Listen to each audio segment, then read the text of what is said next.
নমস্কাৰ বন্ধুসকল, দুৰ্গা পূজা বুলি ক'লে সকলোৰে মন নিশ্চয় উগুল-থুগুল হৈ থাকে। এইকেইদিন আমিও দুৰ্গা পূজাৰ বিভিন্ন মণ্ডপে ঘূৰিলোঁ।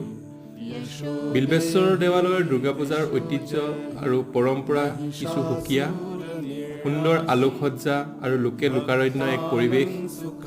তাৰ মাজতে আমি দুৰ্গা পূজা উপভোগ কৰিলোঁ। আপোনালোকেও চাওকচোন মোৰ ভিডিঅ'টোৰ মাজেৰে কি সুন্দৰভাৱে আয়োজিত এই দুৰ্গা পূজা। সকলোকে পূজাৰ শুভেচ্ছা জনালোঁ। এইখিনিতে আপোনালোকক এটা কথা জনাই থওঁ, বিল্বেশ্বৰ দেৱালয়ৰ যি দুৰ্গা প্ৰতিমা এয়া মৃন্ময় বা মাটিৰে নিৰ্মিত নহয়।